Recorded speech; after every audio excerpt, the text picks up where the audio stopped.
Hello, welcome back to my channel. Jerry Opoka here. If you're here for the first time, a big thank you for taking the time to click and watch this video. If you're a repeat visitor, again, an even bigger thank you for coming back. If you like the content, please click the like button and also share your comments on these topics so that I know that it makes sense. It means so much to me. Everything that I share means so much to me. If you've not subscribed, click the subscribe button and the notification bell so that every time a new video pops up, you are notified. Right, so today's topic, we'll jump right in, is honoring our loved ones who have passed on, who have crossed the veil, who have deceased, those who have died. Honoring their memory, not worshiping them, but honoring them and what they mean to us, what they continue, the memories that continue to, to linger in our minds. So it really is us being intentional about remembering them on special and specific days, not just birthdays, not just Mother's Day, Father's Day, and those, but to actually pick out days to more often call them into our minds and just spend some time with them. I do it a lot. As you can imagine, we've spent their entire life, and I say their entire lives because they have passed on. We've spent their entire lives building memories, and we should not just forget them or have just little bits of moments where we sort of allow their memories to linger. So, what can we do to make, first of all, these moments light? Because sometimes you think that when we have to honor their memories, it's going to be sad again. Remember, sadness is a thing that we think we should feel when we think about our loved ones, but no, we've had so many beautiful memories that we have made with them, and that is where we want to put our focus. So some of the things that we can do is, number one, have their photos up on the wall, on a special table, but put their photo up so that you can always see them. Have their favorite things.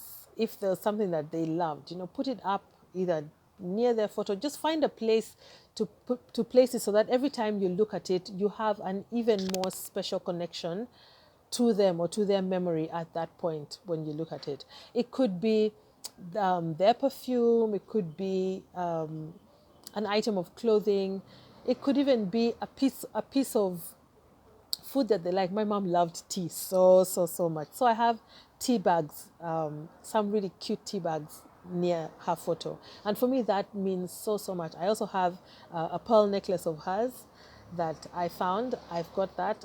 Same with my dad and so on. So that just makes me feel like I'm that much closer to her when I think about her, when I call her memory to the forefront of my mind. And I've done this for all the others. Pick a day of the week when you actually can sit down and spend time with them. I have a day of the week when I sit down. I will do my morning prayer, and normally it's a day when the house is quiet. I wake up really early. I'll say my prayers.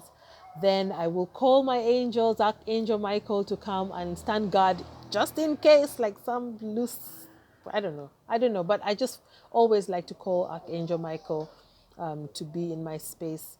I call my own guardian angel, Angel Hahiwia. Yes, I call her to be in my space as well, always just, giving her authority and permission to guard. Then after I've done my prayers and everything else, then I will sit down and actually have a conversation with my people. I will tell them about my day. I will tell them about my thoughts. Sometimes I feel like I'm speaking to myself, like I'm seeking advice, and the answers, when the answers pop up, it's almost like they're my answers. But I also would like to think that it is them guiding me along, together with the angels, together with the Holy Spirit, and any other spirit out there that's part of my team. I make sure I call them all, but I also deliberately speak to my mom, to my dad, to my brothers, to my mother-in-law who passed away. I light a candle, very important. When we go to church, there's always, I was born Catholic, then, and many churches always have a candle. That candle is not there by mistake. It is very important in terms of uplifting the energies, or just making the energies more potent in the church. So I light a candle while I'm doing this. Always a beautiful scented candle. After I've done that, I also like to play their favorite music. Especially my dad had like very specific music that he liked. He loved Barry White, and growing up, I thought Barry White was him at some point. Then later, I thought no, it must be his brother because they both had an afro.